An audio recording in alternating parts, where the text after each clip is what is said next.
Namaste, my witchlings, and welcome back to Di the Yoga Witch podcast. I'm your host, Di, your favorite yoga witch, and I am so very happy that you are here. I am going to give a huge shout out and thank you to my Patreon supporters. You are the ones who are making this magic happen. If you want to join the coven, head over to patreon.com/yogawithdilin.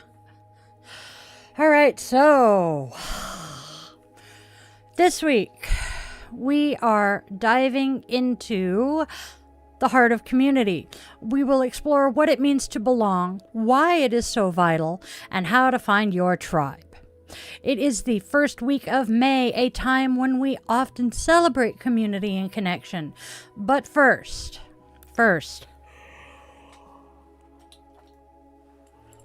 I need to light my candle today. I know I don't normally do this for the podcast,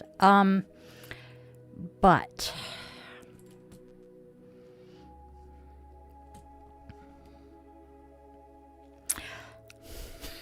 I'm trying.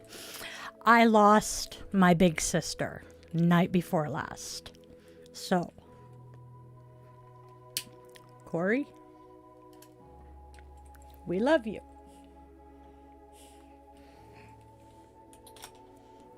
Oh, ow, oof.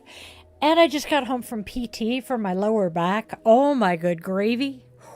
Oh boy. Oof. Ow. Oh. Dudes and dudettes, my friends. My physical therapist did some massage on my back at my last appointment, which was Tuesday, because today's Thursday. Yep. Tuesday. And oh, wow. He released something that had been tight for I don't know how long, but oh my God, it feels so much better. All right. Ow. Give me a second. I gotta rub my eyes. Oh, they are burning. Wow. Oh, wow. Ooh, wouldn't be me going live without something going crazy, right? Oh, wow. All right. Next. Oh, boy. Let's talk about the Beltane Festival last weekend. Oh my good gods. It was chaos, and it was beautiful, and it was windy as fluff, and it was cold, but it was so much fun. It was a massive learning experience too. We managed to get out of the house earlier than I anticipated, which was great and awesome and fabulous. That means that I had everything here prepared so much better than I expected, and if I am correct, I don't think we even forgot anything, nor did we overpack. Bonus points for Di in that case. The drive from home to our first stop was hella fun. Spotify was loving us, and so it was a mobile concert starring me and my kids. That was a very good thing because I was awake far earlier than I normally am, and my boys had not slept at all yet. If they had, they'd gotten maybe an hour. We made our first stop, picked up the things that I had ordered that we needed, and proceeded to the site. Once we got to the site, things went very well. We got set up and ready with very few hiccups. Yay for Spawn, the oldest, and I having done SDA events, and Spawn and I helping the man behind the curtain set up to race as many times as we have. Come to find out, though, that I had not picked up enough weights because the organization putting the festival on required the amount of weight I had picked up for all 4 legs on each leg. I honestly thought I had picked up 4 25-pound weights, and it turned out that I had picked up 4 weights that equaled 25 pounds. Oops. So off runs the cat to pick up more weight, and she picked up another bonus kid while she was gone. Yay! So we were pretty consistently busy from around 11:30 until everything wrapped up at 5. We had up to 5 readers in our booth at a time, all of us consistently busy. It was stressful for those of us who don't typically do crowds, and a lack of communication happened more than a few times. We also, though, learned that I take much longer to do a reading than we thought.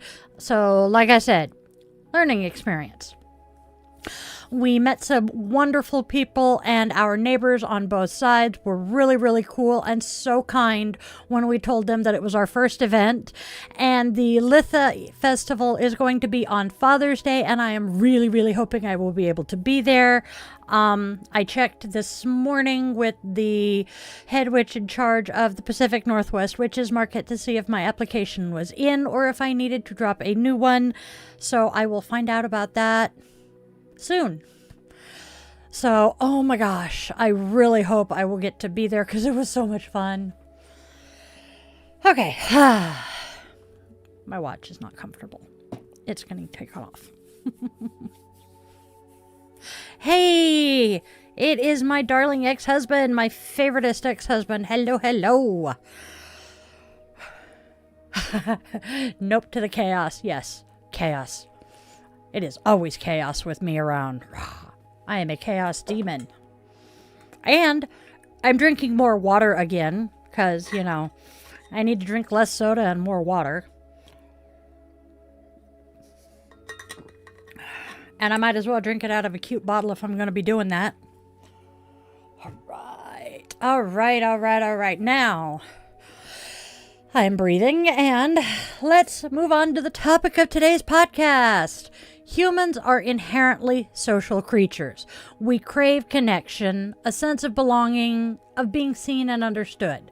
We're going to discuss the psychological and spiritual needs that community fulfills and the impact of isolation and loneliness. I am sure my darling dear partner in crime here, the man behind the curtain, is going to enjoy that. We don't get out much, and so we're both kind of isolated and lonely here. So, you know, as a witch and someone who gathers with others for rituals, I see that craving for connection so clearly. It is more than just pleasant company. It's woven into the very fabric of our well-being. Psychologically, feeling connected to a community provides us with a sense of security and validation.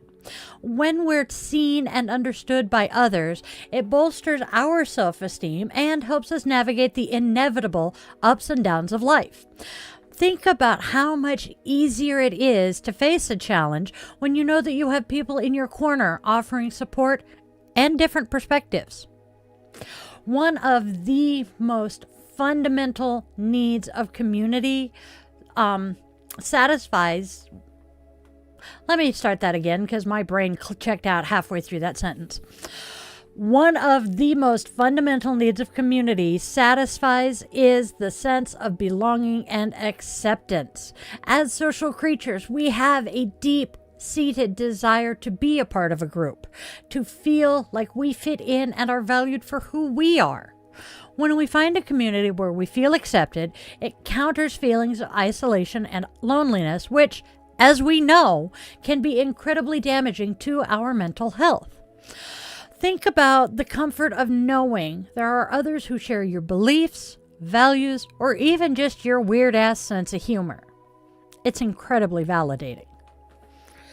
Closely related to belonging is the need for social support. Community provides a network of people we can turn to during both joyful and challenging times. This support can take so many forms: emotional comfort, practical assistance, or even just a listening ear. Knowing that others care and are willing to help can significantly reduce stress and increase our resilience when facing those difficulties. In my experience, the support within my clan during tough times has been incredibly invaluable and a true anchor to reality. Community also plays a crucial role in our identity formation and self-esteem. Interacting with others in a community helps us to understand ourselves better. We see ourselves reflected in their eyes, receive feedback, and learn about our strengths and our weaknesses. When we are valued and respected by our community, it boosts our self-esteem and sense of worth. It's like having a mirror that reflects our best selves back to us. I know myself, that when I started venturing out into our community here in the town I live in, I have lived here for around about 12 years. And it's only been in the last year that I've really been putting myself out and doing more out in the community. And just those little tiny signs that someone recognizes and acknowledges you. That little smile or wave as you see someone at the grocery store, or, just those little things, it boosts my self-esteem, my confidence in myself, and it makes me feel like I'm a part of something bigger. And that's what this whole conversation today is about.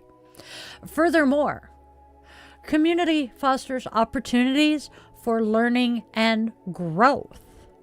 By interacting with people who have different experiences, perspectives, and skills, we expand our own horizons. We learn new things, challenge our assumptions, and develop new aspects of ourselves. Whether it's sharing knowledge in a yoga class or learning a new magical technique from a fellow witch, community enriches our lives in countless ways. Again, referring back to my venturing out into the community, my local mentor, who has become a very dear friend, is not someone that I normally would have even really struck up a conversation with, because of her past and my past and just the age difference that I forget exists. We're completely different, but we have so many things in common today that we have become very good friends. And through her, I am learning about a community that I never would have, and I am learning things about that community that are just so completely polar opposite of what I thought about that community. So make friends with people that you that aren't your carbon copy. And then finally, a strong community can also provide a sense of purpose and meaning. When we feel connected to something larger than ourselves, whether it's a spiritual group, volunteer organization, or even just a close-knit group of friends, it can give our lives a greater sense of direction and significance. Contributing to the well-being of our community and sharing common goals can be so incredibly fulfilling. And these psychological needs are not just abstract concepts here. They are deeply felt experiences that significantly impact our mental and emotional health. When these needs are met through community, we are more likely to thrive, experiencing greater happiness, resilience, and overall well-being. It is a powerful and essential aspect of the human experience. We are pack animals. Spiritually, that sense of belonging can also tap into something deeper. Many traditions, including witchcraft and yoga, emphasize the interconnectedness of all things. Being part of a community can give each of us a tangible experience of that. Sharing rituals, practicing yoga together, or just even having heartfelt conversations can create a sense of shared energy and purpose. It can feel like we are part of something larger than ourselves, which can be incredibly grounding and meaningful. The spiritual needs the community nourishes run so deep, like the roots of an ancient tree drawing sustenance from the earth. This is where our individual spiritual paths often intertwine and blossom in that shared experience. One of the primary spiritual needs fulfilled by community is the sense of shared sacred space and practice. Whether it's chanting Om together in a yoga class, raising energy in a moon circle, vibing in your women's circle, or simply just sharing a moment of quiet contemplation with others, this collective experience can amplify individual spiritual connection. There is a palpable energy that arises when like-minded souls gather with a common intention. It can feel like the veil between the world thins, making spiritual insights and experiences all the more accessible. Community also provides a vital mirror for our own spiritual journey. Witnessing the faith, devotion, and struggles of others can offer us new perspectives on our own path. We can learn from their experiences, find inspiration in their resilience, and feel so much less alone in our own doubts and questions. It is like walking a path through the forest and occasionally catching glimpses of fellow travelers, offering encouragement and shared understanding. Also, community can foster a deeper sense of interconnectedness and unity. Many spiritual traditions emphasize the idea that we are all part of a larger whole. Experiencing this unity within a community, whether through shared rituals, chanting, acts of service, or whatever, can be profoundly transformative. It can dissolve the illusion of separation and cultivate a sense of belonging not just to the group, but to the wider web of life. The sharing of spiritual wisdom and guidance is another crucial aspect. Within a community, there are often those with more experience or different insights who can offer guidance and support. This can be invaluable on our spiritual journey, helping us to navigate challenges and deepen our own understanding. It's like having elders or mentors who can share their wisdom gleaned from their own explorations of the spiritual landscape. Like I said, I have my own mentor. She is, put it this way, she has a daughter who is my age, and she has another daughter who is the same age as my youngest child. This woman has lived, and she's just a font of wisdom. I am so lucky to have her as a friend. My ex-father-in-law, he is an elder in his tribe, and definitely a mentor to many. Love him to death. One of my favorite people. And then finally, community. Community can provide a seriously powerful container for shared ritual and ceremony. These collective acts can mark significant life transitions, honor sacred cycles, and connect us to ancient traditions. Participating in these rituals, like, say, baptisms or weddings and funerals and the such, even a high school graduation, participating in these rituals with others can create a profound sense of connection to something timeless and meaningful. Think of the power of celebrating the turning of the wheel of the year with a community, feeling the resonance of the seasons and the shared intention of the group. In essence, spiritual community provides a fertile ground for individual growth and a powerful reminder that we are not alone on our spiritual paths. It offers support, inspiration, and the profound experience of shared sacredness. Okay, so we're going to take a breath. And I'm going to say, if you like what you're hearing so far, then do the whole like, share, subscribe thing. And don't forget to hit the bell to be notified when something new happens here. Oh, clang.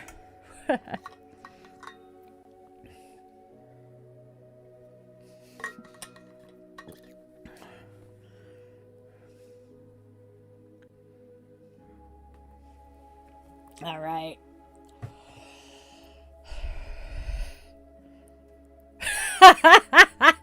Yep. Oh, you have no idea, darling. And I need to remember to message him when we're done. Okay, so on the flip side of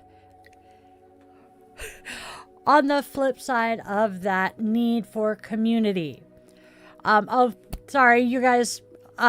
We checked the chat, which is not up on the screen right at the moment, and There was a message from Facebook saying that I am starting to collect bonus kids about as much as Bruce Wayne does. Oh my God. I'm totally telling my youngest that because he and I have a shared love of the Bat Fam. He's gonna love it. All right, so now let's move on to the flip side of that need for community, the impact of isolation and loneliness. It can be profound. Psychologically, it can lead to increased stress, anxiety, and even depression. When we lack those vital social connections, it can feel like a fundamental need just isn't being met. Spiritually, isolation can sometimes lead to a feeling of being adrift or just disconnected from the flow of life. It can be harder to find meaning and purpose when we don't have that shared experience with others. The shadows of isolation and loneliness can cast a long pall over our psychological landscape. It's a state that goes beyond simply being alone. It's the feeling of being disconnected, unseen, and unsupported, and its impact can be incredibly profound. Psychologically, one of the primary impacts of isolation and loneliness is an increase in negative emotions. Feelings of sadness, anxiety, and even anger can become more frequent and intense. Without the buffer of social interaction and support, everyday stressors can feel magnified, and it can be so much harder to regulate our own emotional state. It's like being in a room with no windows where the shadows just keep deepening. That's a horror movie if I ever asked for one. So, moving on. Our cognitive functions can also be affected by loneliness and isolation. Studies have shown that prolonged isolation can impact attention, memory, and decision making. When we lack social interaction, our brains may not be as stimulated, and this can lead to a decline in cognitive abilities over time. It's as if the mental pathways become less traveled and a tidbit overgrown. This is why, and I'm going to take a small detour here, this is why many states are working to phase out solitary confinement in their prisons because they have discovered that when a prisoner is put into solitary confinement, for lack of a better way of explaining it, they go batshit crazy and they are never the same again if they spend too much time. Furthermore, isolation and loneliness can significantly erode self-esteem and self-worth. When we feel disconnected from others, we may start to internalize negative beliefs about ourselves, feeling unwanted or even unworthy of connection. This can create a vicious cycle where these negative feelings further isolate us. It's like a constant whisper in your ear telling you you don't belong. That's not a pleasant place to be. Our behavior can also change. We might become more withdrawn, less likely to engage in social activities, even when those opportunities arise. In some cases, individuals experiencing chronic loneliness may become more irritable or hostile in their interactions, a defense mechanism born out of pain and frustration. It's like a wounded animal lashing out because it feels threatened. Gee, I don't know anybody like that. The impact on our physical health is also noteworthy. Chronic loneliness has been linked to a range of physical health issues, including increased risk of cardiovascular disease, weakened immune system, and sleep disturbances. The mind-body connection is powerful, and when our psychological well-being suffers, our physical health typically follows suit.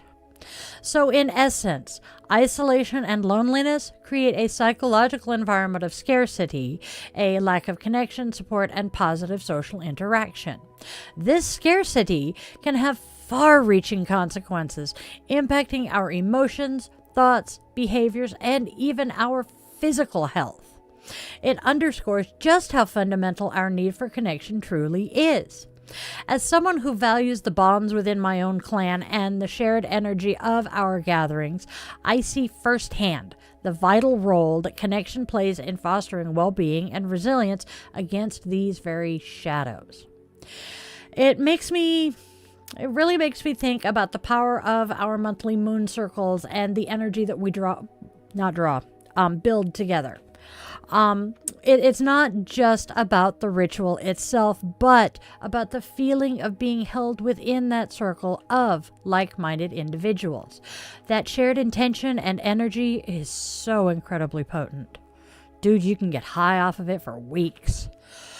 So, here's a question for you. What aspects of this are you guys particularly interested in exploring further?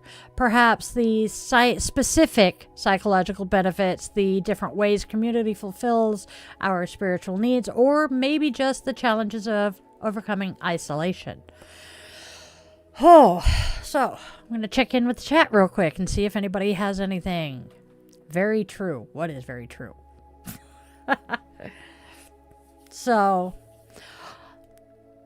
this is something that my family here in my house fights. My car died, so I don't have the ability to just hop in the car and go do stuff.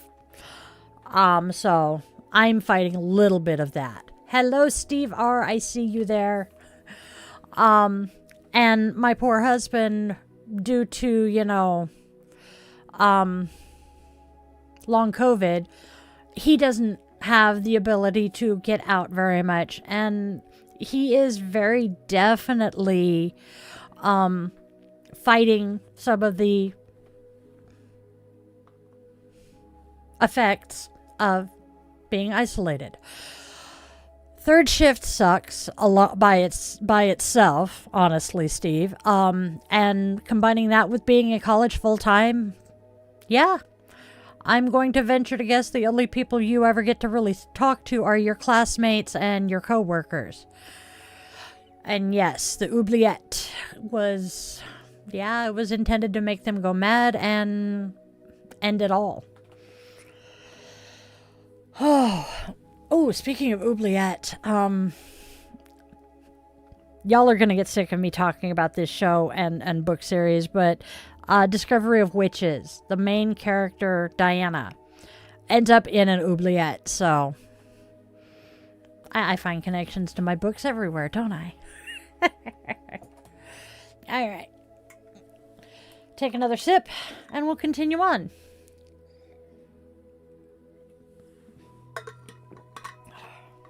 I'm sorry it's so noisy. Now, community is not one size fits all. Okay? It can be a neighborhood, your book club, an online forum or group, a spiritual gathering. The possibilities here are endless.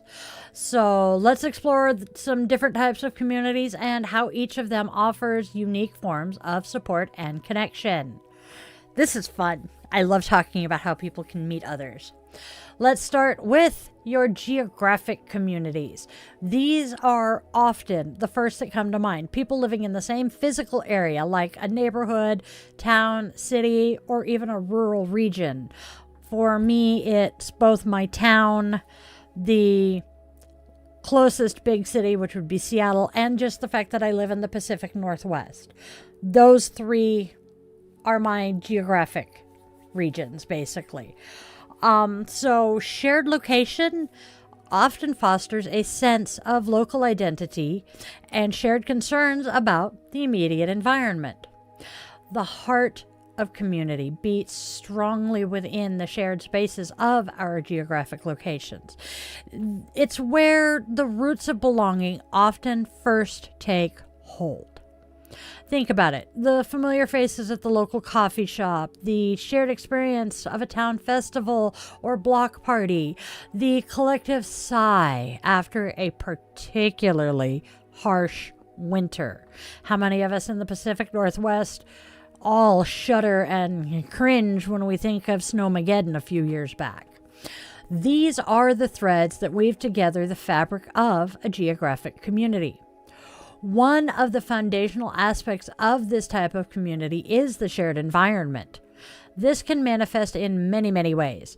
In a rural region like ours here where I live, there is a common understanding of the rhythms of nature, perhaps the challenges and joys of the changing seasons, and a shared appreciation for the surrounding mountains and forests.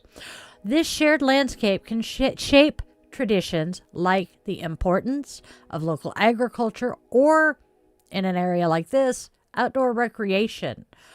In a bustling city like Seattle, the shared environment might be the experience of navigating public transportation, the energy of the street performers at Pike Place, or the collective concern for urban development.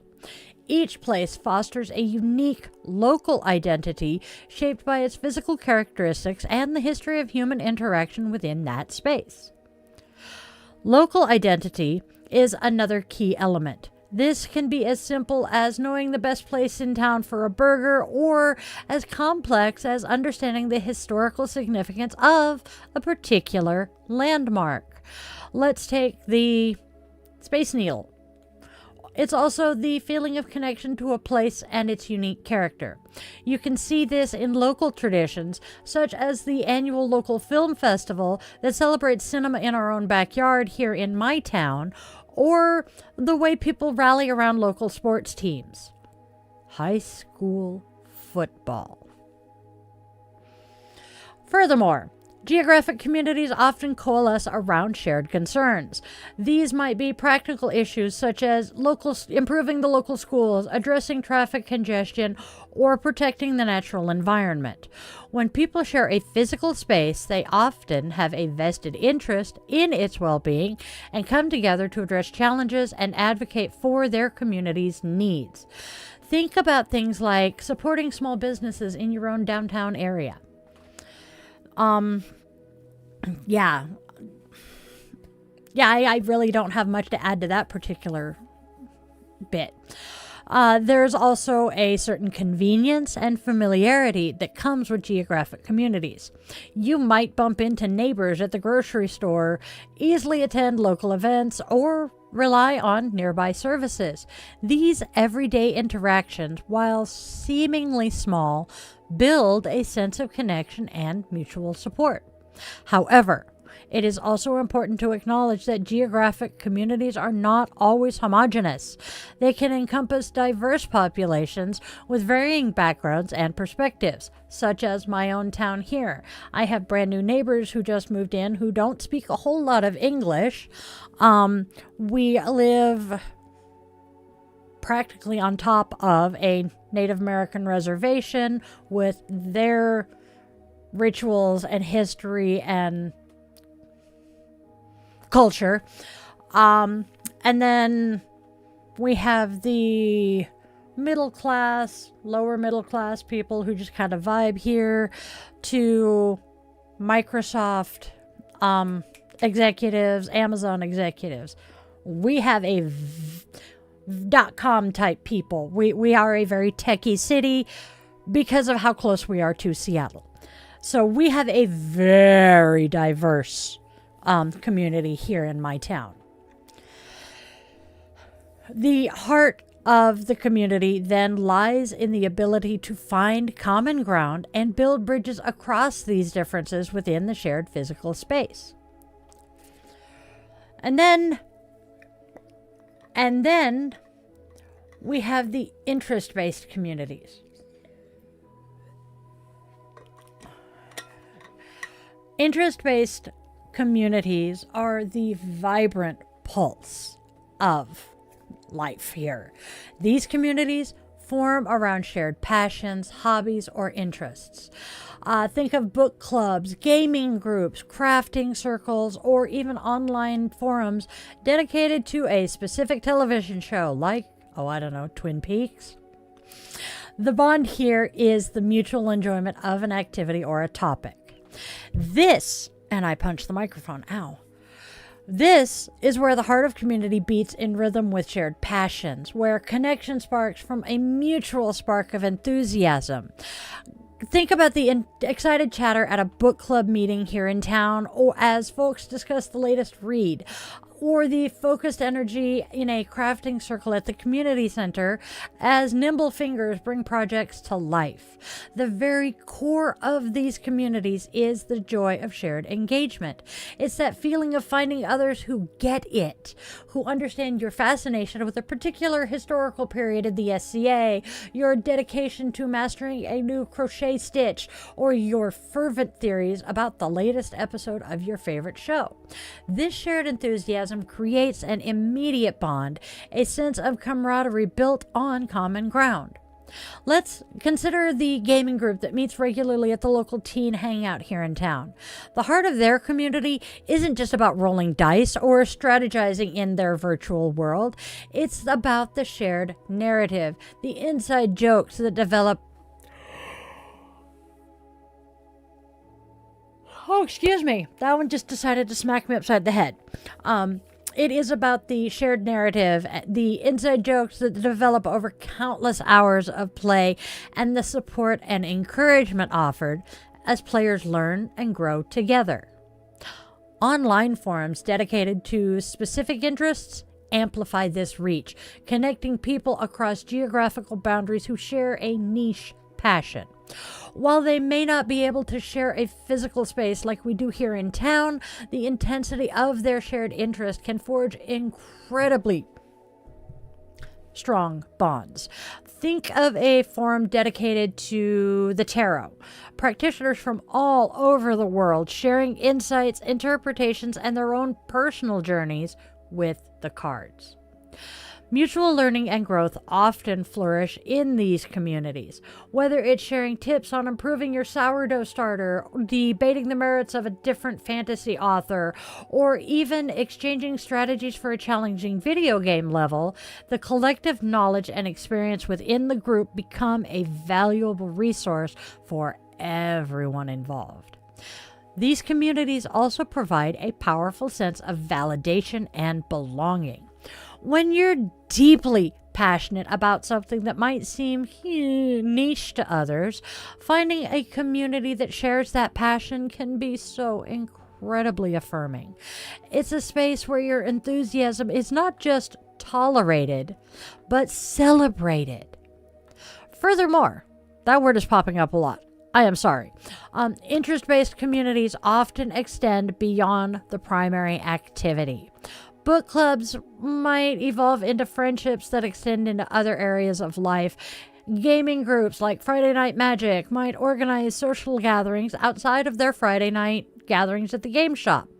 The initial shared interest becomes a springboard for broader connections and deeper relationships.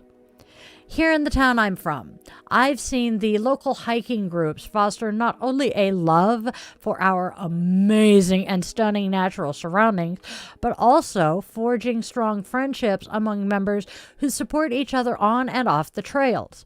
The heart of that community lies in the shared experience of conquering a challenging hike and the camaraderie that develops along the way. So, here's another question for you guys.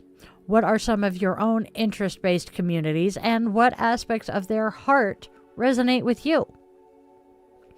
I mentioned Friday Night Magic because my kids used to do Friday Night Magic, and their Friday Night Magic games, they were the youngest in the tournament, and some of the other kids that were around their age, we ended up befriending, and that was the youngest one, who now runs a D&D game.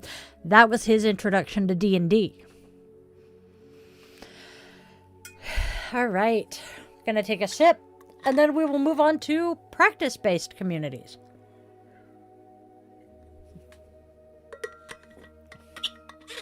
All right. I almost smacked my phone with it that time. So practice-based communities, the steady, purposeful rhythm of practice-based communities. People who share a profession, a craft, or discipline often form these communities. Yoga teachers, writers, software developers, gamers, again, musicians.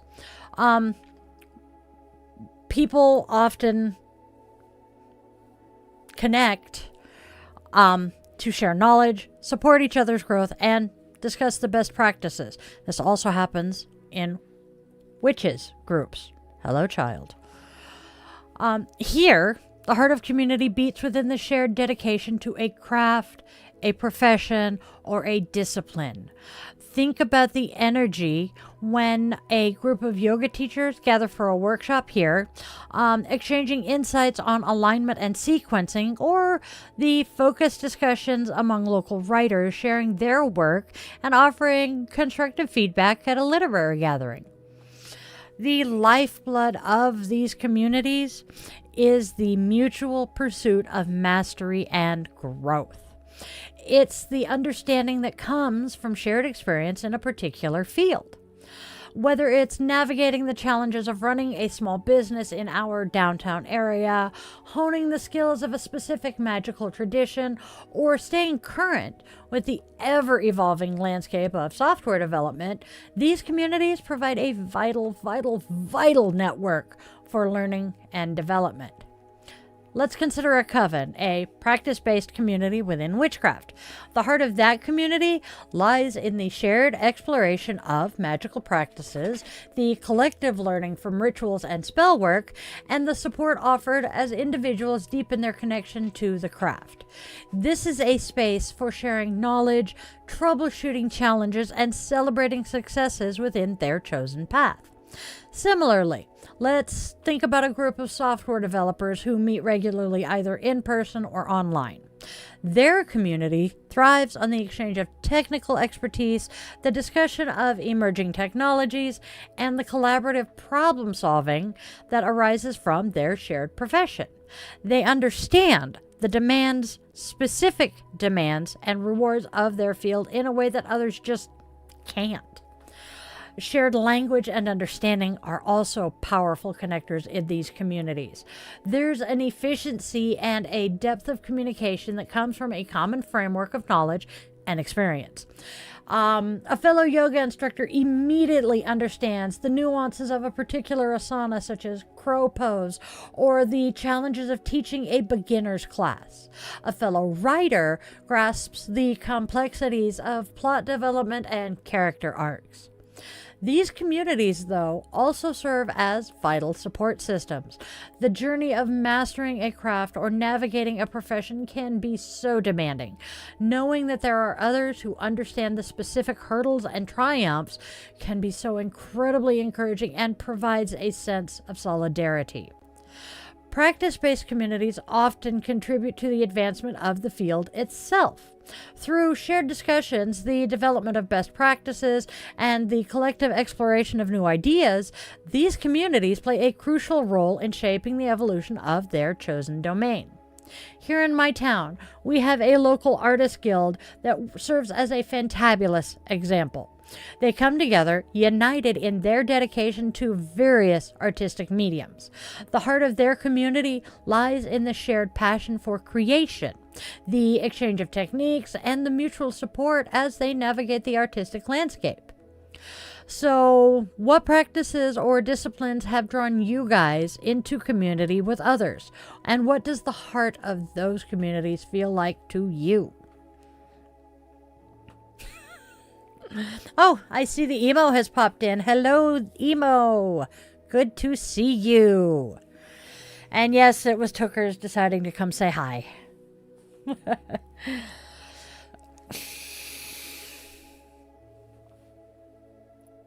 I just poked myself in the glasses with a sticky finger. All right, so let's talk identity-based communities. Oh, God. So, the deeply resonant connections found within identity-based communities. These groups coalesce around shared aspects of identity, such as ethnicity, nationality, gender, sexual orientation, disability, or veteran status. So, these communities typically provide a sense of belonging, mutual understanding, and advocacy. Here, the heart of community beats with the powerful pulse of shared experience and the profound understanding that comes from walking a similar path. Think about the gatherings of your local veterans, sharing stories and a unique camaraderie forged through service, or the vibrant, colorful energy of a pride event in a nearby city where the LGBTQ community and allies connect in celebration and solidarity. At the core of these communities is the fundamental human need for belonging and validation.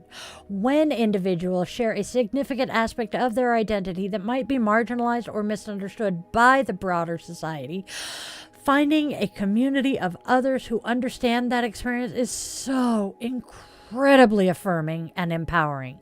This is a space where shared realities are acknowledged and honored. Let's think about the experiences of people like me, Spoonies, individuals with disabilities.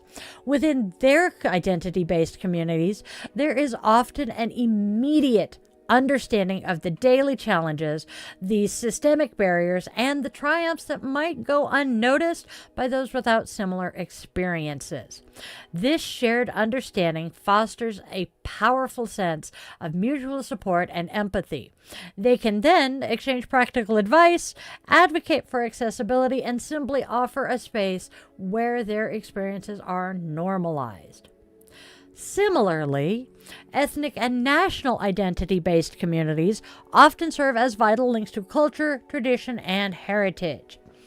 Here in the States, you see this in cultural centers and associations that preserve language, celebrate holidays, and provide a sense of connection to one's roots, especially for those who may feel distanced from their homeland or heritage. These communities become anchors of identity and belonging in a new and sometimes unwelcoming environment, especially in today's political. Mutual understanding is a cornerstone of these communities. There is a level of unspoken understanding that comes from shared identity. For example, within the veteran community, there is often a shared understanding of military culture, the transition to civilian life, and the very unique challenges that we veterans face. It creates a bond that can be difficult for others to fully grasp. I will say that when I went to boot camp, we were told, you'll go home on leave. You may even go home after you have gotten out of the military. And you will just kind of go home thinking you're going to pick up with your friends where you left off. And it's probably not going to happen because you're not going to have a whole lot in common with them anymore. And it's true. Furthermore, those identity-based communities often become powerful forces for advocacy and social change. By uniting around a shared identity, individuals can collectively work to challenge discrimination, promote equality, and raise awareness about issues that specifically affect their community. The collective voice is often stronger and more impactful than individual efforts. I am not going to get on a political rant. I'm not going to get on a political rant. I'm just going to say, let's take a look at the trans community right now. Another example, the feminist movement. This is an identity-based community rooted in shared gender identity and the pursuit of gender equality. This community has historically been a powerful force for advocating for women's rights and challenging patriarchal structures. My own involvement in some crunchy feminism connects me to a broader community striving for a more equitable and sustainable world through a feminist lens. These communities provide safe spaces where individuals can be their authentic selves without the need for constant explanation or justification. This fosters a sense of safety and acceptance that is crucial for well-being. What aspects of your own identities have led you guys to connect with specific communities, and what does the heart of those communities feel like in terms of understanding and support?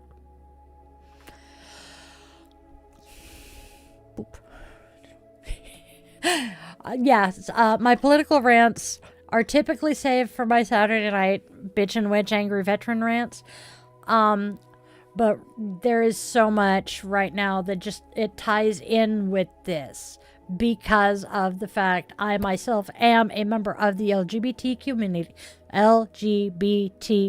community. There we go. And I am seeing my trans sisters be attacked. And I am biting my tongue because I don't want to rant about that right now. Trust me, that will probably be part of this week's rant. Because our current administration is trying to erase the LGBTQ community in its entirety, starting with the trans community. So, let us move on to spiritual or religious communities. These are... These spiritual and religious communities are typically deeply grounding and often transformative connections found within those communities. Rooted in shared beliefs and practices, these communities can range from organized religious congregations, such as the Roman Catholic Church, to more loosely affiliated spiritual groups, such as, your, say, a generic Christian women's book club or a Bible study group. They often provide a framework for meaning making ritual for They often provide a framework for meaning making, ritual, and ethical guidance. There we go, I spit it out. Here in my hometown here, you see this in the quiet reverence of our local Buddhist temple or the shared hymns sung at the community church that's right over here. I'm pointing to my left. The heart of these communities beats with the rhythm of shared beliefs, rituals, and the collective search for meaning and purpose. At their core, these communities offer a shared framework for understanding the world and our place within it. Whether that be through sacred texts, philosophical teachings, or shared spiritual experiences, members find a common language and set of principles to guide their lives. This shared understanding can provide immense comfort and a sense of orientation in the often complex tapestry of existence. Ritual and practice are often central to these communities. Think about the full moon rituals that I host, where individuals come together to honor the lunar cycle and connect with a sense of the sacred. Or the women's circles, and for the sabbats, a local high priestess hosts at one of the local yoga studios. These shared practices, whether they're weekly services, meditation sessions, seasonal celebrations, or for each holiday, create a sense of collective experience and deepen the bonds between members. They provide a tangible way to enact and embody shared beliefs. Spiritual and religious communities often serve as vital sources of ethical guidance and moral support. They provide a framework for navigating life's challenges, making difficult decisions, and striving to live in accordance with shared values. This can be incredibly important in fostering a sense of accountability and shared responsibility within the community. These communities also frequently offer a strong sense of belonging and mutual care. They can be places where individuals find support during times of crisis, celebrate life's milestones, and build deep, meaningful relationships with others who share their fundamental beliefs. Think of the meal trains that churches do when a member loses a spouse or a child, or the celebrations when there's a wedding or a baptism. These are the things that give us that sense of being part of something larger than oneself that can be incredibly powerful. Let's think about our local Quaker meeting. Their their spiritual community is rooted in shared values of peace, equality, and social justice, expressed through silent worship and collective action. The heart of their community lies in this shared commitment to living out their beliefs in the world and supporting one another in that endeavor. For many, spiritual or religious communities provide a crucial link to transcendence and the sacred. They offer pathways to connect with something beyond the material world, whether it's a divine being, a universal energy, or a deeper sense of self. This shared pursuit of the sacred can create profound and lasting bonds. However, it is also important to acknowledge that these communities can be diverse and evolve over time. Loosely affiliated spiritual groups, for example, might have a more fluid structure and a wider range of individual interpretations within a shared spiritual framework. Such as, I'm going to throw out the example of a non-denominational Bible study group. You'll get Roman Catholics, Presbyterians, Baptists, Episcopalians, and Lutherans all in one place. And let me tell you, each denomination's interpretation of the Bible is different, and it can get entertaining to listen to them discuss it. So, what spiritual or religious communities have you been part of or observed? What elements contributed to the feeling of connection and shared purpose within them?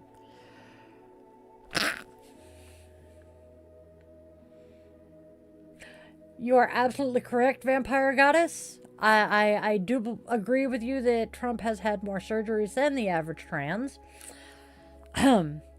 Interesting tidbit.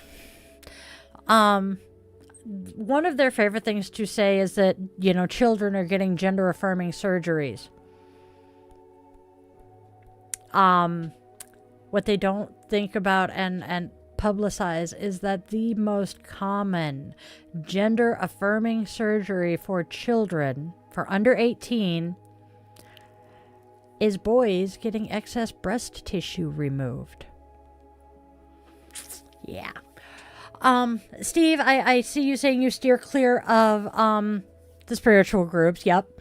I myself, I grew up as the granddaughter of an Episcopal priest. I grew up in the church, and I have to admit, having attended Baptist services, Lutheran services, Methodist, and a few others, I am genuinely happy that I was born into the Episcopal Church, because they are hands down the most accepting and compassionate.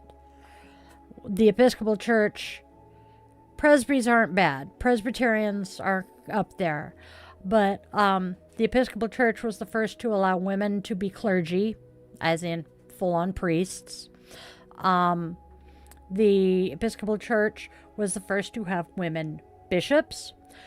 They were the first to have LGBTQ priests. And in the last 20 years, they were the first to have an openly gay bishop. That was what caused a split in the American Episcopal Church. Half of them stayed Episcopal, and half of them went back to being Anglican. The Anglicans didn't want the LGBTQ bishops. So,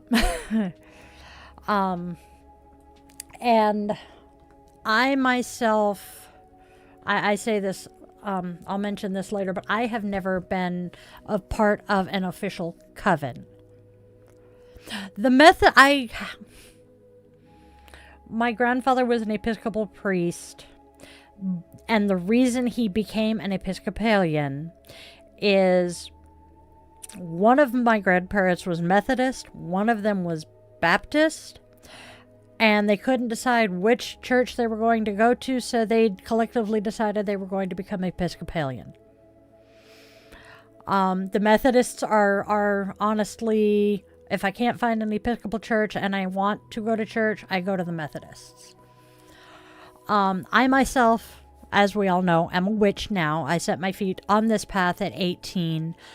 But despite having been a witch for almost 30 years, I have never been a member of a coven.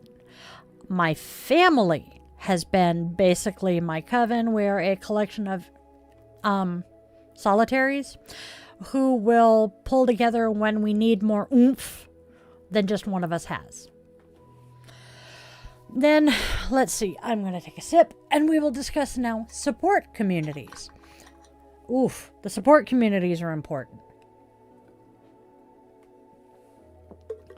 The deeply compassionate embrace. Yep. The deeply compassionate embrace of support communities formed around shared experiences of hardship or challenge, such as illness, grief, or recovery, such as your local AA group. These communities offer empathy, understanding, and practical advice from those who have walked a similar path. You might see this in a local grief support group meeting at the local community center, or even an online forum for individuals navigating a specific chronic illness. The heart of these communities beats with the steady rhythm of empathy, resilience, and the profound understanding that comes from that shared struggle. At their core, support communities offer a vital lifeline, that knowledge that you are not alone in this fight. When facing hardship, whether it's the loss of a loved one, the challenges of addiction recovery, or just the daily realities of being a fork and spoonie, finding others who have walked a similar path can be so incredibly validating and comforting. This shared experience creates an immediate bond, a sense of kinship forged in the crucible of adversity. I want to throw in here, my notes didn't have this, but damn it. I actually would throw in the Navy Wives group that's attached to most ships or most commands. That would also be a support community because, you know, it is well known that being a military spouse is the hardest job in the military, and I will agree with that, having been on both sides of the uniform. One of the most powerful aspects of the support community is the unfiltered empathy and understanding that they provide. Unlike the well-meaning friends or family who do not fully grasp the nuances of this particular challenge, members of your support community just get it. They understand the unspoken anxieties, the daily frustrations, and the small victories that can feel monumental. This shared understanding can be profoundly healing. Oh my God, I did say forking spoony. Oh, that's hilarious. I love my brain. Practical advice and shared resources are also invaluable offerings within these communities. Members often share coping mechanisms, strategies for navigating systems such as the healthcare/VA system, or even dealing with social services, and recommendations for helpful resources. This collective wisdom, born from lived experience, can be incredibly empowering and can make a difficult journey feel so much less overwhelming. Again, let's talk about our local AA meetings. The heart of that community is in the shared commitment to recovery, the mutual accountability, and the practical steps and encouragement offered by those who understand the challenges of addiction firsthand. The stories shared within that space, the vulnerability, and the unwavering support creates a powerful sense of belonging and hope. That is one of the reasons it works as well as it does. That and it just substitutes one addiction for another. Anyway, support communities also provide a safe space for vulnerability and authentic expression.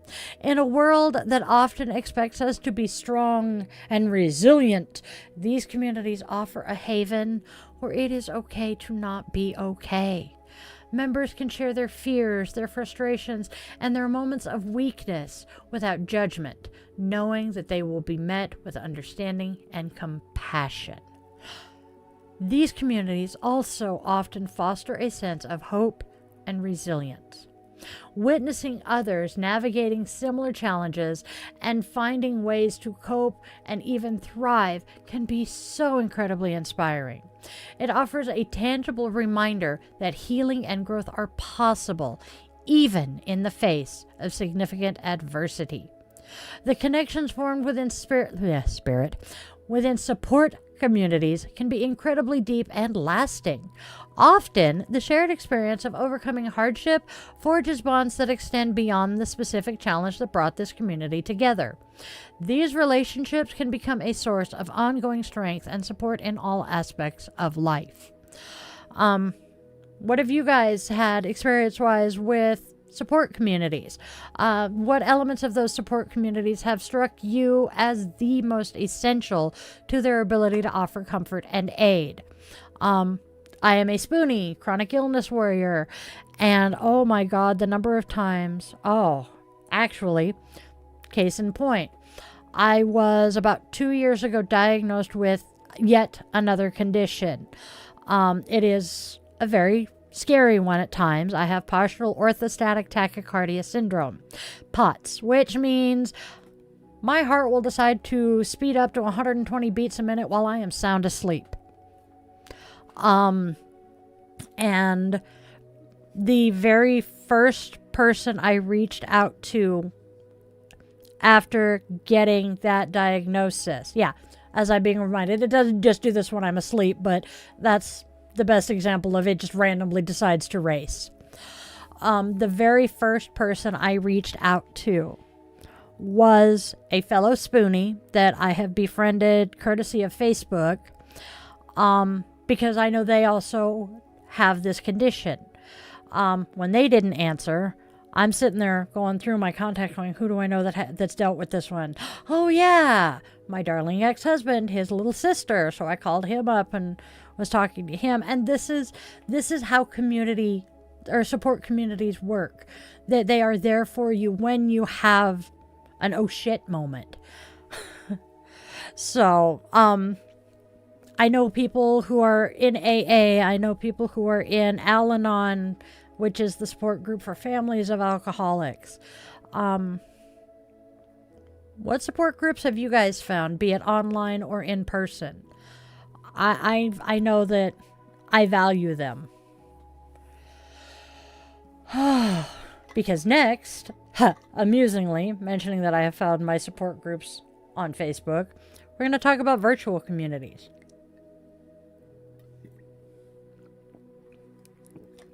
Please forgive the fact that I am drinking as much as I am. It is the beginning of May in Seattle, and it is already 80 degrees. You just kind of sit here scrolling, Steve. Yeah. Hey, there are worse things. So, the boundless landscape of virtual communities. The internet has enabled the growth of communities that transcend physical boundaries. Online forums, social media groups, and virtual worlds can connect people from all over the globe based on shared interests or identities. So, online, we'll start with here in my town. I'll talk about online in a second. Here in my town, I might connect with fellow witches from around the world in an online forum dedicated to folk magic, or I share my weekly yoga videos with a global audience on YouTube and Patreon.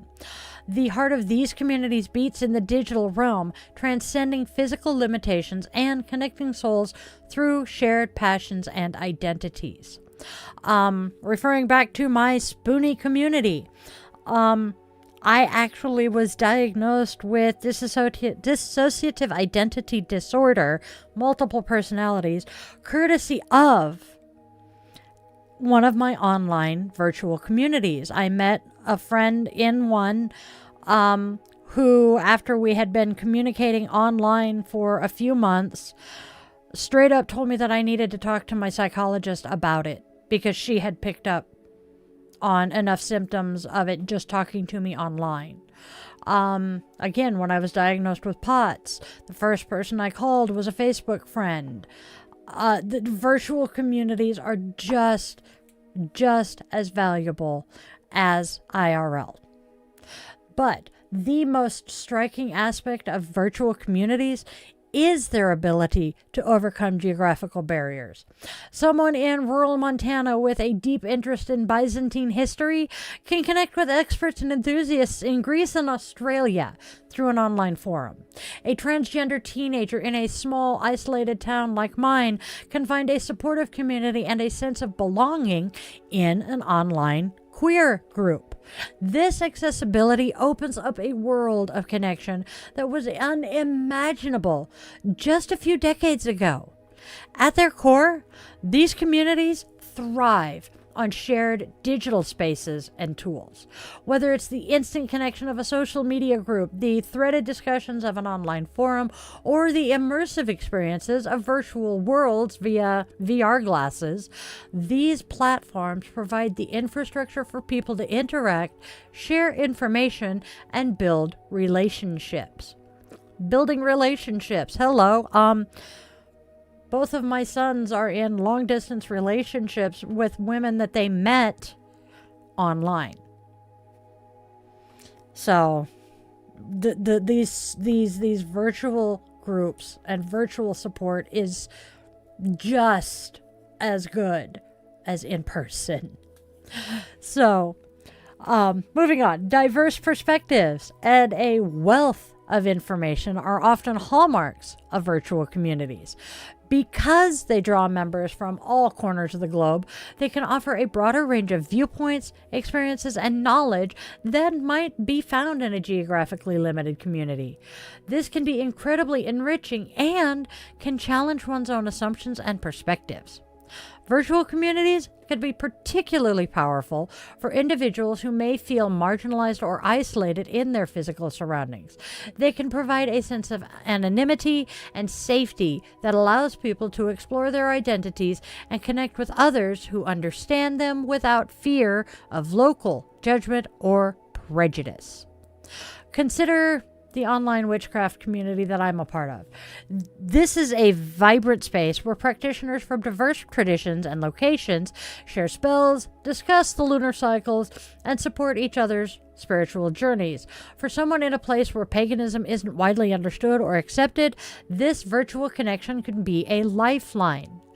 Consider also, again, the queer community.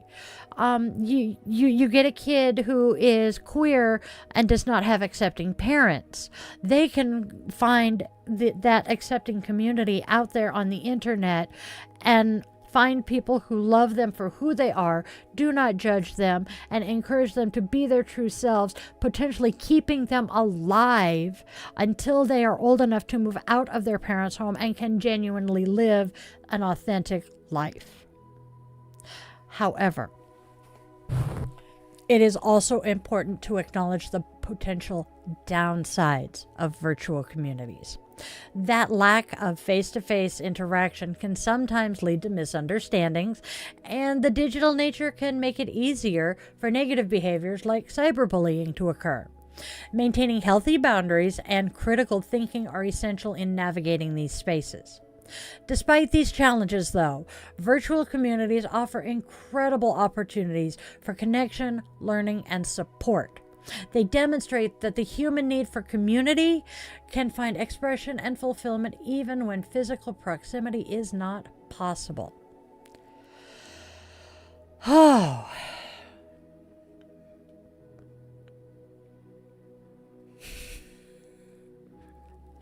Uh-oh. Oh, hello, spider bite. Okay.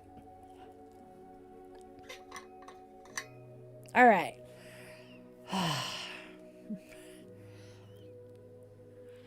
Oh, okay. So Vampire Goddess has got some good questions.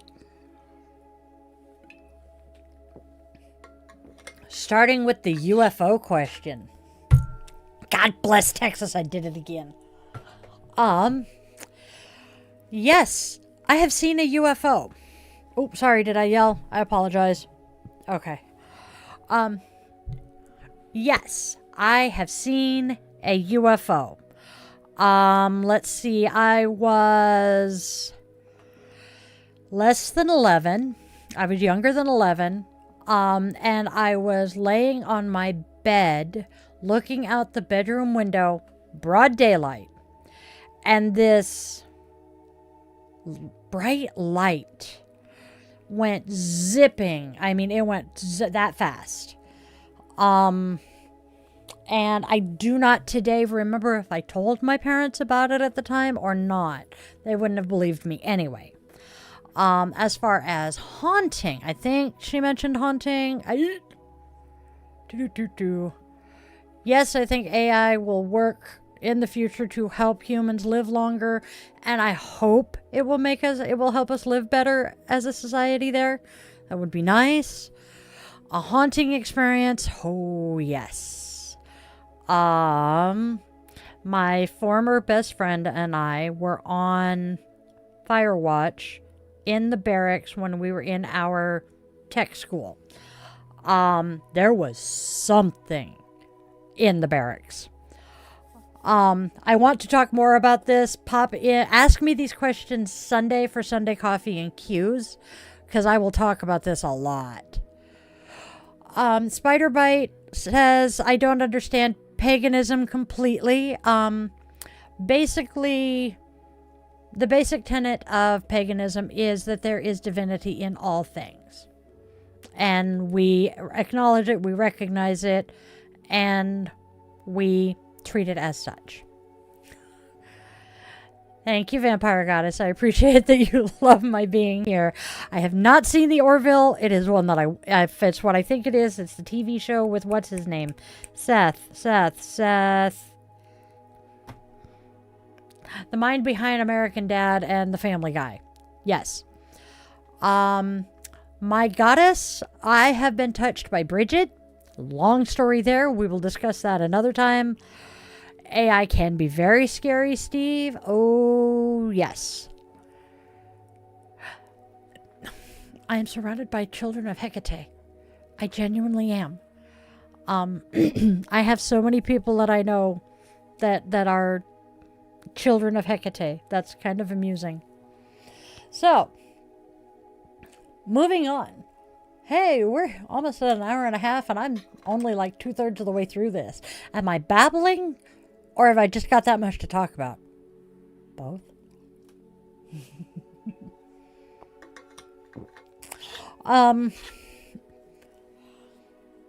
If you guys are willing to stick around and keep listening, we'll keep going. Or I can wrap it up once we finish. Let's see. I have...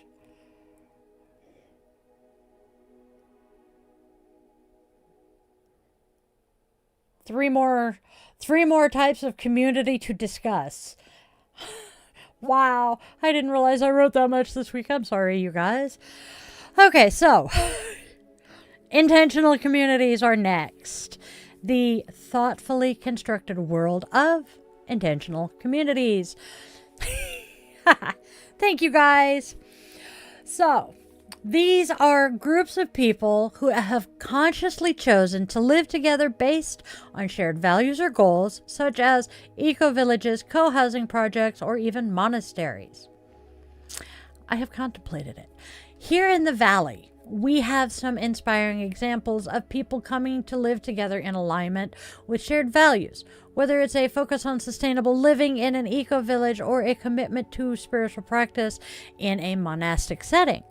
The heart of these communities beats with the deliberate rhythm of shared purpose and conscious co-creation. What distinguishes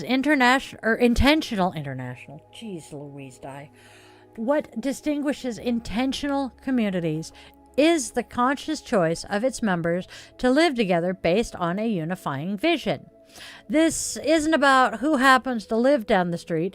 It is a deliberate coming together around shared principles, whether they be environmental sustainability, spiritual growth, social justice, or just a desire for a more communal way of life.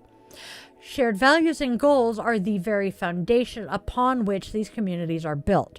In an eco-village, the focus might be on minimizing their environmental impact through shared resources, organic gardening, and renewable energy. In a co-housing project, the emphasis might be on fostering strong social connections, shared meals, and collaborative decision-making while maintaining individual autonomy. In a monastery, the guiding principles are often centered around spiritual practice, contemplation, and communal service. The structure and practices within intentional communities are often designed to support these shared values. This might involve collective decision-making processes, shared responsibilities for maintaining the community, and regular gatherings for meals, meetings, or rituals. There's often a strong emphasis on communication and conflict resolution to navigate the complexities of communal living. Living in an intentional community often fosters a deep sense of interdependence and mutual support. Because members are actively involved in each other's lives and the well-being of the community as a whole, there's often a strong sense of looking out for one another and sharing both the joys and the challenges of life. Consider a co-housing project. This is something I have considered for my own clan. I'm trying to find a better word for it, but clan works. Here, individual households have their own private dwellings, but there are also shared common spaces like a kitchen, dining hall, and recreational areas. The intention is to create a balance between privacy and community, with residents often sharing meals, childcare, and social activities. The heart of this community lies in the conscious effort to build strong neighborly connections and support each other's well-being. My goal, my idea for the communal living was, those who were physically able to work out in the community would go out in the community. Those of us who were good with kids would communally raise the kids. The ones who like to garden and cook, we would each have our tasks and just have basically a giant compound where each family had their own living space, but we would have a lot of shared space. I still think it could work. Monasteries, on the other hand, are intentional communities centered around spiritual practice. Their shared values revolve around devotion, contemplation, and often... You okay there, Pupper? Okay. He's dreaming. The shared values revolve around devotion, contemplation, and often a spiritual discipline.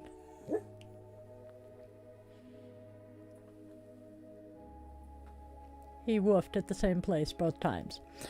The daily rhythm of life, the shared prayers or meditations, and the communal support for individual spiritual journeys create a powerful and focused community. While the benefits of intentional communities can be profound, they also come with their own set of challenges. Navigating shared living spaces, collective decision-making, and interpersonal dynamics requires commitment, communication, and a willingness to compromise. Communication, and a shared family calendar where everybody keeps track of everything. So, what aspects of intentional living or specific types of intentional communities intrigue you guys? Have you ever considered or experienced life in such a setting? As I said, I have been thinking about it. Let's see, my oldest is 27. I've been thinking about it for at least the last 25 years. You okay, baby? Is that a good dream? Why?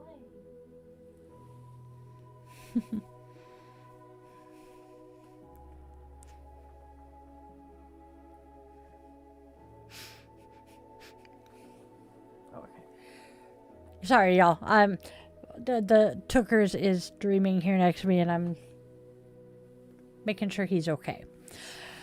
So we have educational communities. Yes, the enduring connections forged within educational communities. Students, teachers, and alumni connected by a shared educational institution or learning experience can form strong community bonds.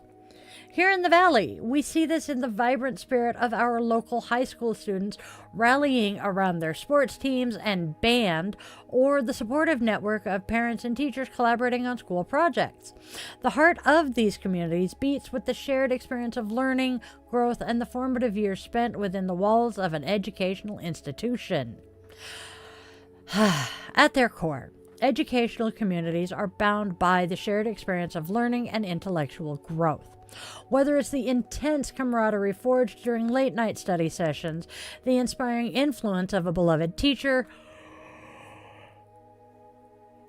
or the collective pride in a school's achievements, these shared moments create lasting bonds between students, faculty, and even those who have long since graduated. Why do you think we have high school reunions and college reunions the way we do? And we have the alumni organizations that we do. I mean, shared knowledge and intellectual pursuits often form a strong foundation for these communities. Students in the same program might connect over challenging coursework, engaging discussions, and the excitement of discovery. Teachers often find community in their shared passion for education and the challenges and rewards of guiding young minds. Alumni share a common history and a connection to their institution that shaped their futures. And then we have the Greek. So, yeah, you've got your fraternities and sororities who are a social, a support, and an educational community. So, educational communities often provide vital networks for support and mentorship. Current students might find guidance from upperclassmen or alumni who have navigated similar academic or career paths. Teachers often collaborate and share best practices. Alumni networks can provide valuable professional connections and a sense of belonging that extends far beyond graduation. Consider the energy at a university alumni event. While years may have passed since graduation, there's often an immediate connection between individuals who shared the experience of navigating the same campus, attending the same lectures, and participating in the same traditions. The heart of this community lies in that shared history and the enduring sense of identity tied to their alma mater. Furthermore, educational communities often foster a sense of collective identity and pride. Whether it's cheering on the school's sports teams, participating in campus events, or celebrating academic achievements, these shared experiences create a sense of belonging and a common identity that members carry with them long after their formal education is complete. I mean, we live in the Seattle area, so UW comes to mind. How many people bond over the fact that they went to UW even at different times?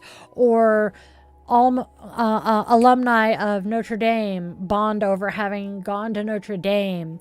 You meet somebody out in the wild and, they're wearing a sweatshirt from the school you went to. There's that instant connection.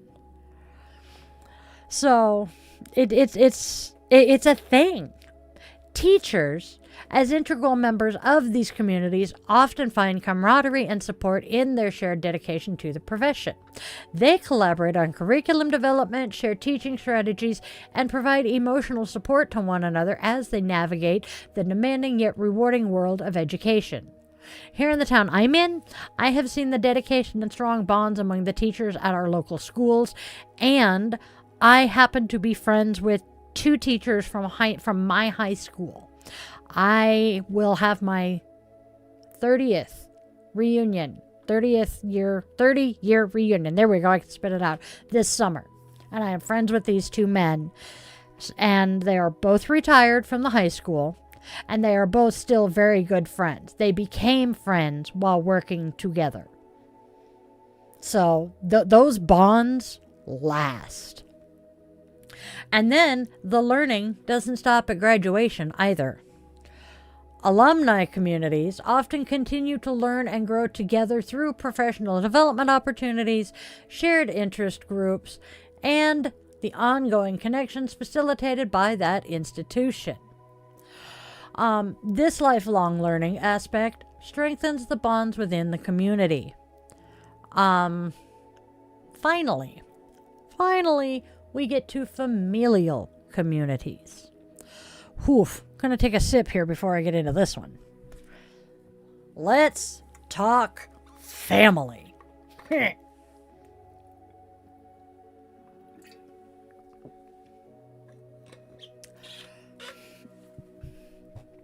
The intricate and deeply personal world of familial communities.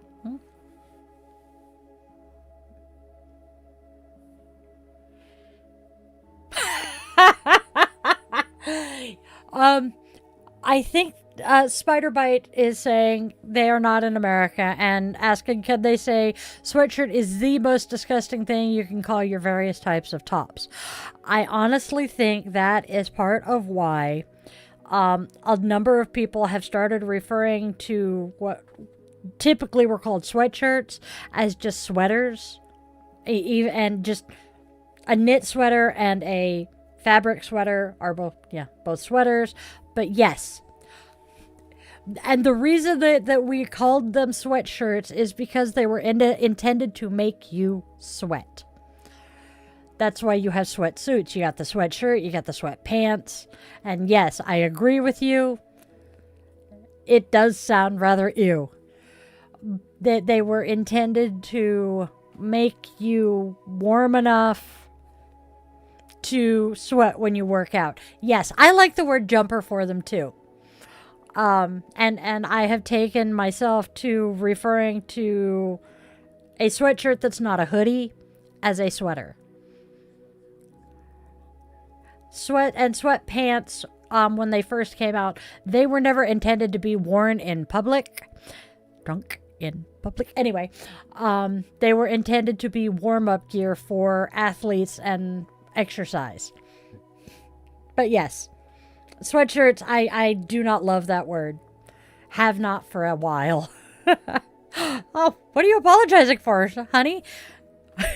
You're fine. I'm very much in agreement, and it's kind of interesting to know that's what other countries think. Yes, Spiderbite says exactly they were for sweating, and that is exactly what they were intended for. Yeah, speaking of sweating. Again, it is much warmer than normal for this time of year today, so hooba. Yeah, it's almost sweat weather. Speaking of sweating. Oh. All right, so let's talk about familial communities. The intricate and deeply personal world of familial communities. While often considered the foundational community, the structure and dynamics of families can vary greatly and provide a unique form of belonging and support, or the polar opposite. We'll get there.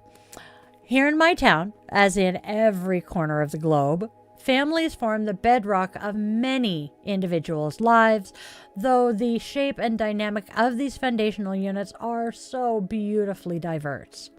The heart of these communities beats with a unique rhythm of shared history, unconditional, although sometimes complicated and not at all unconditional love, and an often profound sense of belonging. And let's be completely honest, yet again, the polar opposite for some of us. What sets familial communities apart is the often involuntary and deeply rooted nature of the bonds. While chosen families are a beautiful and important aspect of life, biological families are often the starting point, a shared lineage and history that weaves individuals together. This shared history can create a powerful sense of identity and connection that spans generations. My own connection with my 3 young adult children and my husband of over a decade forms a central pillar of my familial community. I skip over my parents to my grandparents, but yes, unconditional love and support in its ideal form are hallmarks of familial communities. This can manifest as unwavering encouragement during challenging times, a safe harbor to return to, two of my kids have boomeranged home, and a deep-seated belief in one another's potential. While families can certainly experience conflict and strain, the underlying bond often provides a resilient foundation of support, but not always. We will acknowledge that. I do want to acknowledge that not all of us have that unconditional love and support from our biological families. And we will discuss a little bit more in depth chosen families here shortly. Shared life experiences and traditions create a rich tapestry within familial communities. These can range from everyday routines and inside jokes to cherished holiday celebrations and significant life events. These shared moments build a collective narrative and strengthen the sense of us. Our family has our own unique traditions around Samhain and Yule, creating special memories that bind us together. The dynamics and structures of familial communities are incredibly varied. This includes the traditional nuclear families, extended families living together or in close proximity, single-parent households, blended families like mine, and chosen families formed through deep bonds of friendship and mutual support. As a matter of fact, the sister I mentioned that just passed away was chosen family. My bonus kids that I have adopted, again, chosen family. I have lost count of the number of adopted brothers and sisters I have. Chosen family is my family. So each structure has its own unique strengths and challenges, but the underlying need for belonging and connection is what remains constant. Nurturing and raising children is a central function of many familial communities, though not all. The shared responsibility of guiding and supporting the next generation creates profound bonds and shared purpose. Even as those children grow into adulthood, the familial connection often remains a significant source of identity and support. Because, you never stop being your parent's child. Inherited values and beliefs are often passed down through familial communities, shaping individual worldviews and cultural understandings. This can be a source of both strength and sometimes conflict as individuals navigate their own identities within the context of their family's history and expectations. We're going to take me, for example, here. The man behind the curtain and I were watching TV together the other night. I want to say it was one of the news shows. Might have been John Oliver. And as we're watching the show, and it was John Oliver, and he's talking about someone. I can't remember, but it made me think of the Reverend Al Sharpton. I flashed back to my teen years, I think, and my mother was watching Al Sharpton, and just the venom she was spewing was horrible. She hated him. Mind you, at the time, I did not realize what political party my parents were. I had no clue about any of it. And I now realize that she was hate watching him. And that's what she thought I was doing. The problem is I was listening and paying attention and absorbing what he was saying. And as I thought about it more that night, I ticked off 4 or 5 celebrities that I adore, that my mother hated because she was so straight-laced, conservative. And I am not. I mean, you see behind me, I have the pride flag there. My American flag with the pride stripes, you see in the corners the pride. I am a member of the LGBTQ community, and my incubator was homophobic. Case in point, I came out to my dad knowing he would be accepting, and his first words were, "Yeah, I've known that forever, just don't tell your mom." So, chosen families. We'll move on to chosen families in particular. Highlight the intentional aspect of building familial bonds based on shared values, mutual respect, and deep affection, regardless of biological ties. These communities can be incredibly vital for individuals who may not have supportive or affirming biological families. I myself, as I just said, have a large chosen family. I have adopted a number of kids who have or had parents like my own, choosing to be the mom we wish we had had. I have older people who have adopted me, giving me parental figures to look up to.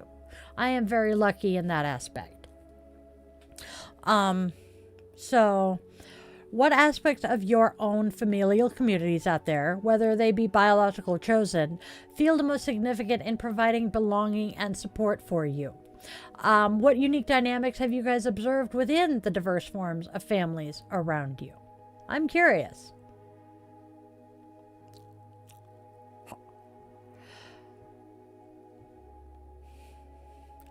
Your adopted spider bite? That's kind of...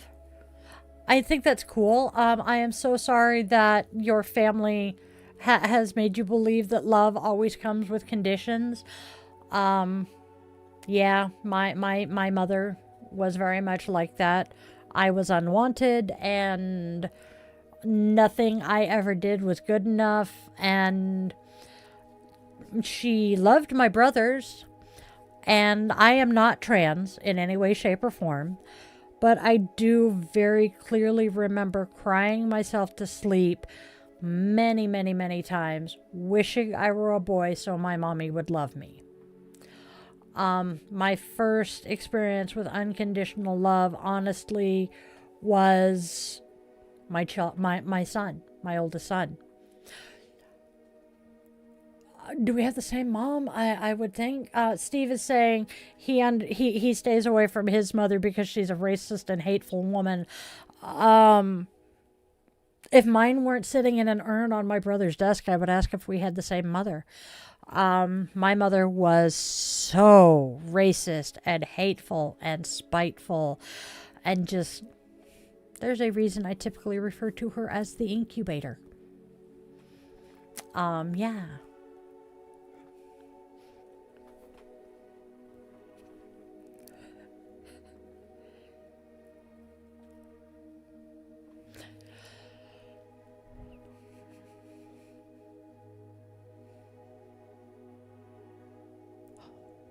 Oof. I am so sorry, Spider Bite. Yeah, that works. Yeah, my mom had 7 pregnancies. I had to stop and think. 7 pregnancies. Only 4 of us kids survived. Even if all 8 of my siblings had survived, I still would have been the only girl. And she did not want a girl. So yeah, I definitely feel for you there.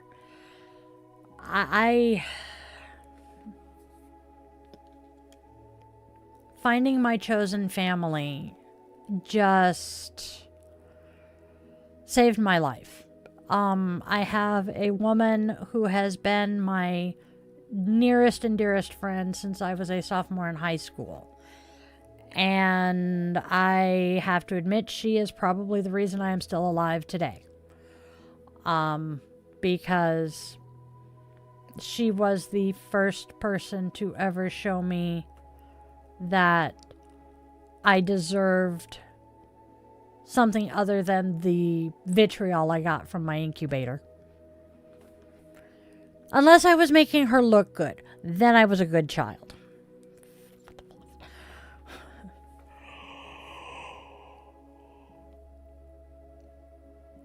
Oh goodness, I am sorry to yawn at you guys. PT kicked my arse today. But,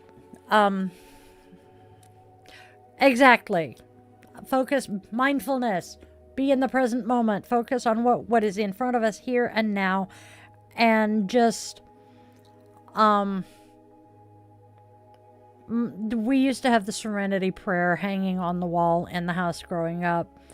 I don't know if either of my parents attended AA or not, but grant me the serenity to accept the things I cannot change, the courage to change the things I can, and the wisdom to know the difference are very, very, very good words to live by. And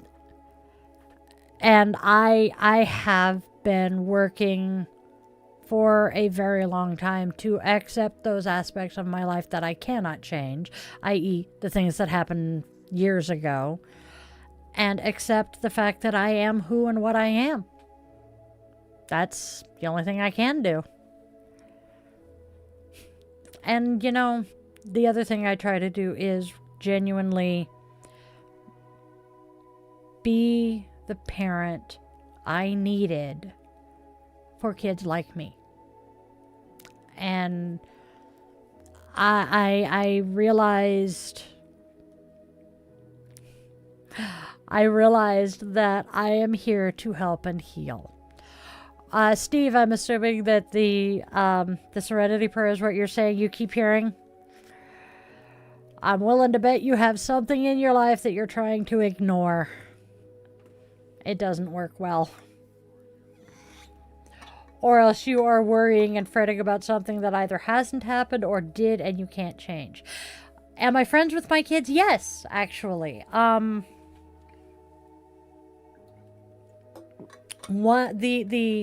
The spare bonus kid that was at the Beltane Festival with us Sunday is the only friend that all three of my children share. And the one thing all three of my kids agree on is that I was a great mom and that today they still have a very good relationship with me. My youngest isn't home right now, but frequently can be heard when I'm live because he shares this wall with me. He turned 21 in last August. My middle child... Yes, spider bite, actually. My middle child just recently had some relationship problems and came to me to talk about it. I was one of the first people they came out to as non-binary. So I try very, very, very hard to be that parent that my kids can talk to. Because I want them to come to me when they need something, because I'm the one that's known them, since birth, and I hope that I know them well enough to be able to help guide them on the best path possible. I hope that makes sense. But my kids have talked to me about all sorts of stuff that I could not have imagined talking to my parents about. Okay, again, my middle child came out as non-binary at 13. I came out to my dad as transgender, or as, not transgender, as bisexual, in my 30s. I can't believe I just said I came out as transgender. Why did I say that? My brain is just overheating, I guess. Munchkin is non-binary, technically falls under the transgender flag. That's where my brain got that one. Okay. But yes, I learned very young that I couldn't trust my mother. And it was... Oh, dear goddess. Man behind the curtain is in my ear. And he just said being non-binary is not transgender, it's transgender. Oi. I love my husband. It's very true. Ah, shit. I just punched the mic again. One of these days I'll get used to it. I learned at a young age that I could not trust my mother with a lot of stuff. And it was reinforced when I was 14 and survived my first assault. I will let you guys fill in the word that comes before assault. She insisted it didn't happen, that I had agreed, and yeah, when I insisted that it was what it was, I got slapped. And yeah, I didn't tell her a damn thing after that, because she said the reason she didn't believe me is that she had read my diary and that was not what I had said in my diary. The betrayal. The betrayal. Because all I had said was that the act had happened. I did not in my diary say whether it was consensual or not. And she made the assumption that it was. So yeah, I definitely understand the not being able to talk to your parent or trust your parent.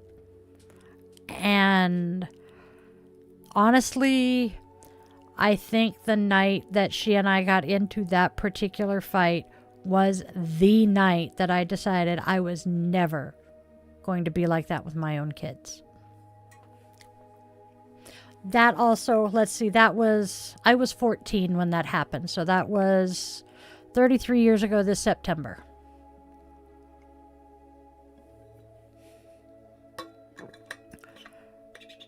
I was grounded for my 16th birthday. Grounded, and one of my best friends at the time called, and we were on Christmas break, so I hadn't been able to tell any of my friends I was grounded. My dad was the one who answered the phone, and he came and told me that my friend was on the phone and handed me the cordless phone. And I heard my mom yelling at him that I was grounded and I wasn't allowed to talk on the phone. And he snapped back with, "It's her 16th birthday. She can damn well talk to her best friend." Oh, God. Yup. I can imagine what happened to you after that. Spiderbite is saying they ran away at 14 and were brought back home. Oof. Is it sad that my first question is, did you end up in the hospital that night? Because that's kind of what happened to a friend of mine. I hate people. Yeah. And those of us who have lived through childhoods like that, we tend to gravitate towards each other. It's almost like, this is going to be a really bad comparison, but it's almost like gaydar. We just have that vibe about us.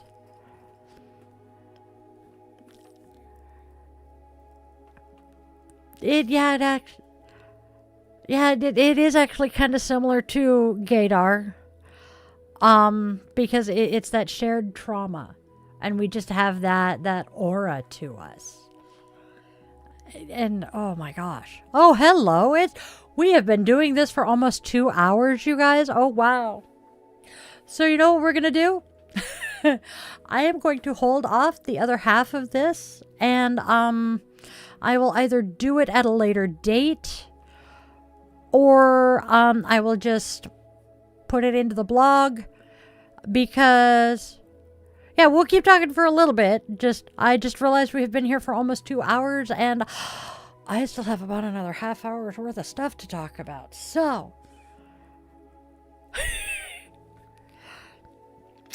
Spiderbite is saying it definitely shocked them and it was surreal. They were never comfy there. I can understand that. Not exactly the same, but kind of similar. Because of the fact I was the only girl in the family, I never quite fit in. And then as I got older and developed my own personality and became, more liberal compared to my far more conservative family, it got worse. And then I met my mother's extended family. The black sheep of the black sheep's family fit into the rest of the family. So yes, I am finally getting to know my cousins and aunts and uncles. It has been very nice chatting with you, Spiderbite. I don't know if you subscribed or not, but next week we will go back to... Okay. Starting Monday, we will go back to having our daily draws, where I draw tarot and oracle and other stuff. It might be next week, depending on how we feel because, well, the hubby and I are both ADHD, and this has been our first break from daily streams since Christmas, and we were very, very, very rapidly approaching autistic burnout. Awesome. I see that there are subscriptions, but I don't always catch names, and I feel bad about that. And then there are some where their username, their screen name isn't the same name that pops up in chat. So, and I suck at remembering names. I'm being stared at.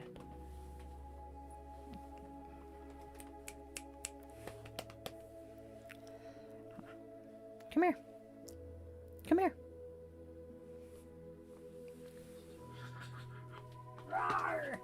Dunk. Oh shoot, I just smacked the mic.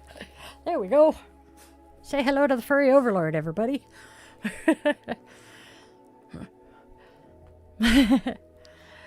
But I enjoy doing this, but it does take a whole lot more energy than I want to admit.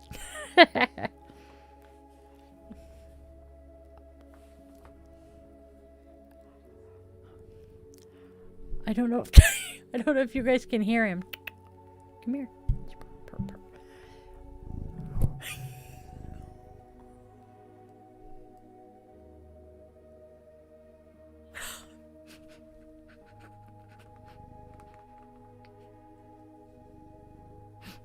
He had his 2 cents worth to add. You're a good boy. All right.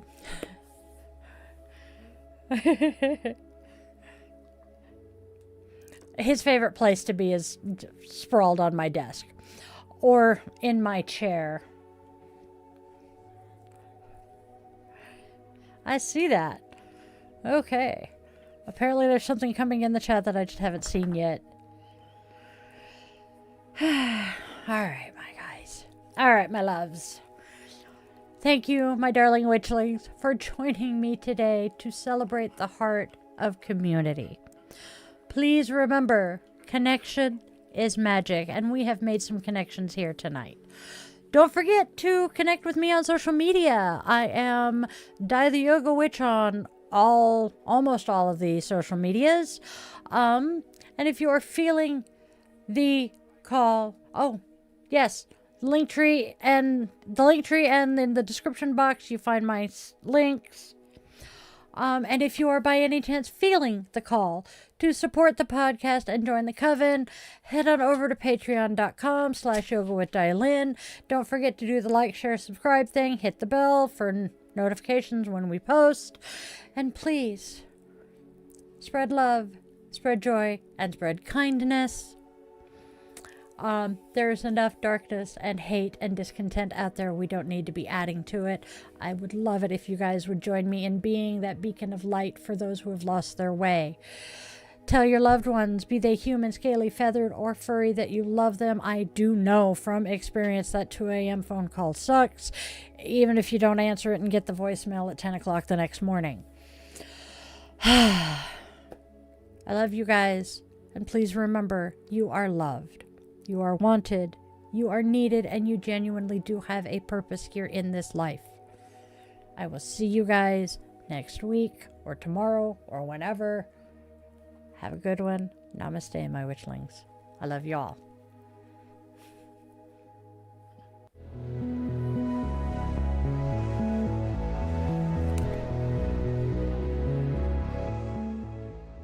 Your subscription ensures you never miss a moment of mystical insight, especially if you ring that bell, for a deeper dive into exclusive content, behind-the-scenes glimpses, bonus blog posts, monthly rituals, and my weekly yoga classes. Consider popping over to Patreon and joining the coven there. If you're feeling particularly generous, a virtual coffee is always appreciated. This Gen X witch, raised on 80s vibes, thrives on caffeine and a dash of well-placed sarcasm. Are you seeking personalized guidance? Well, in that case, visit yogawithdailen.com to schedule a one-on-one yoga session where we can work together to restore balance and alignment to your mind, body, and spirit. I'm honored to craft meaningful rituals and services for all life's milestones. House blessings, cleansings, spiritual life coaching, and personalized tarot and pendulum readings are also available. Check out those offerings at dietheyogawitch.com. Don't miss out on your daily doses of divination. Tune in tomorrow for another episode, Monday through Saturday, same bat time, same bat channel, 1:30 p.m. Pacific time. And there's even more enchantment to weave into your week. Join me for our weekly rituals. Sundays, let's all gather around the cauldron for coffee and cues with Die the Yoga Witch at 1:30 p.m. Pacific time on Sundays. Bring your favorite brew and we'll delve into the mystical and the everyday, answering your questions and sharing the witchy wisdom I've gathered over the last 3 decades. Thursdays, tune into Die the Yoga Witch podcast for a fusion of yoga and witchcraft designed to inspire and uplift. Friday and Saturday evenings at 8:30 p.m. Seattle time, we offer some unique experiences. Fridays are for relaxation and interconnection. We zen our way into the weekend and unwind with guided meditation or yoga nidra asana, tapping into your inner magic and bringing that magical life into your yoga practice. Saturday evenings, brace yourself for Bitch and Witch Angry Veteran Rants. I will be tackling current events that spark my passionate opinions, offering perspectives and suggestions for positive change.